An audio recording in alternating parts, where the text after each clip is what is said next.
Hey guys, let's get more news about Warriors, but first, don't forget to subscribe to the channel and leave a like.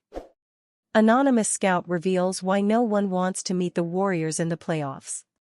Following a narrow 115-110 victory against the Detroit Pistons on Saturday night, the Golden State Warriors now sit at 36-28 and the 6th seed in the Western Conference standings.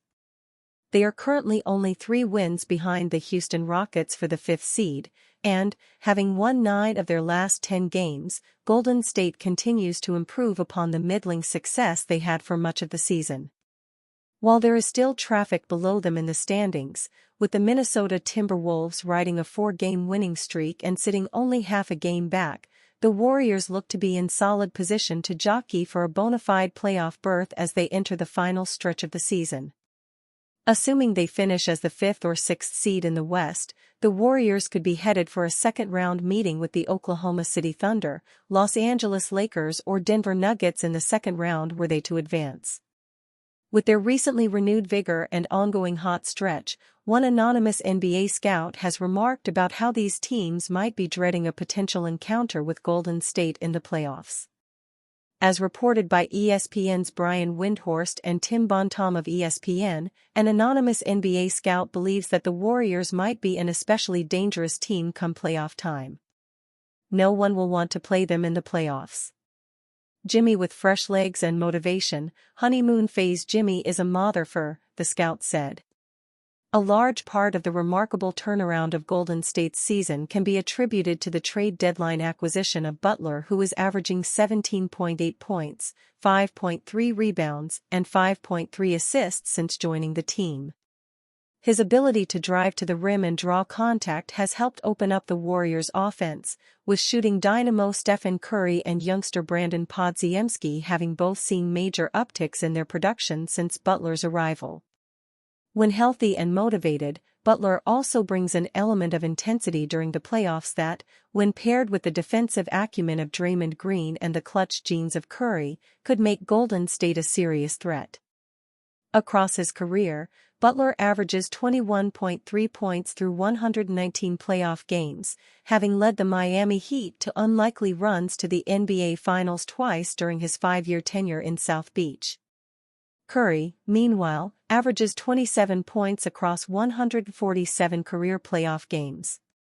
With the impending return of Jonathan Kuminga, who has the potential to jumpstart the Warriors' bench unit, the team's combination of skill, intensity, and depth could be a major problem for the young teams in the Western Conference looking to make a deep playoff run. Warriors vs. Trailblazers player grades: Jimmy Butler 3 nabs a triple-double as Gary Payton 2 shines. The Golden State Warriors continued their winning ways on Monday, fighting off a pesky Portland Trail Blazers team to win 130-120, giving them their second 5-game winning streak in the short Jimmy Butler 3 era. It might not have been the prettiest win, but it was full of impressive performances. Now it's time to grade those performances. As always, grades are based on my expectations for each player, with a B grade representing the average performance for that player. Note, true shooting percentage, TS, is a scoring efficiency metric that accounts for threes and free throws. Entering Monday's games, league average TS was 57.5%. Jimmy Butler 335 minutes, 15 points, 10 rebounds, 10 assists, 3 steals, 1 turnover, 4 for 10 shooting, 7 for 8 free throws, 55.5% TS, +1. Imagine if I told you when the season started that the Warriors' first triple-double of the year would be accomplished by Butler. You just never know what you're going to get in the NBA. It was a quiet triple-double, and I don't mean that as a negative. Butler is the rare star who is more than happy to be the second or third fiddle. He always makes his impact, even when it's not flashy, and this game was a shining example.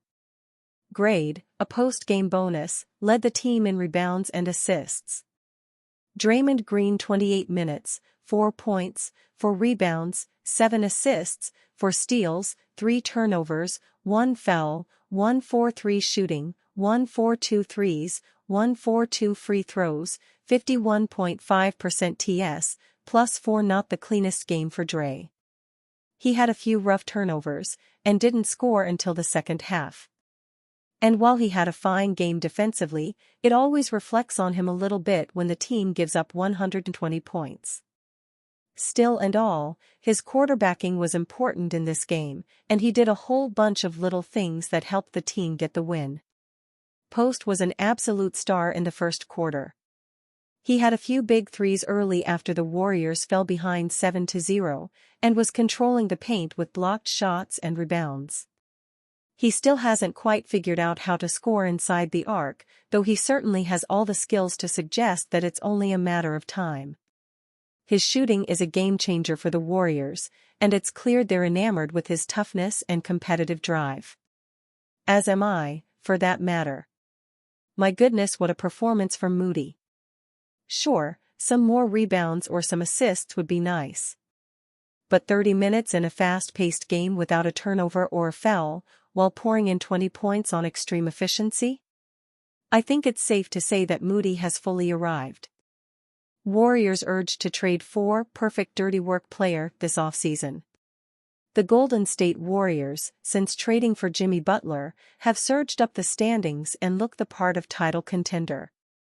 Of course, there is the possibility that it might be too little, too late, and the best teams in the Western Conference remain miles above Golden State, both in the standings and in actual talent. However, with Butler, Stephen Curry, and Draymond Green all under contract for at least the next season, the Dubs could be urged to go all in on one last ride, even if it comes at the cost of some key members of their young core. In a recently proposed mock trade, the Warriors would add the defensive anchor down low that they have long needed. In the deal, offered by Bleacher Report's Greg Swartz, the Warriors would add Jakob Poeltl from the Toronto Raptors in exchange for Moses Moody and Buddy Hield. Moody, of course, would fit in well with the Raptors' young core of Scotty Barnes, R.J. Barrett, Grady Dick, and whoever they draft this season. Poeltl, meanwhile, is a bit old for a rebuilding team but would fit in well with the Warriors. This season, the Austrian center is averaging 14.2 points, 9.7 rebounds, 1.2 blocks, and 1.2 steals, making him one of the better defensive anchors in the league. He'd be the perfect dirty work player for a Golden State team that features plenty of scoring options, wrote Swartz. While the Raptors would likely prefer the roster flexibility offered by a draft pick instead of a player, Moody is a safe bet who was recently extended on a reasonable deal. And you, fan? What do you think about Jakob Poeltl's situation? Write to us in the comments.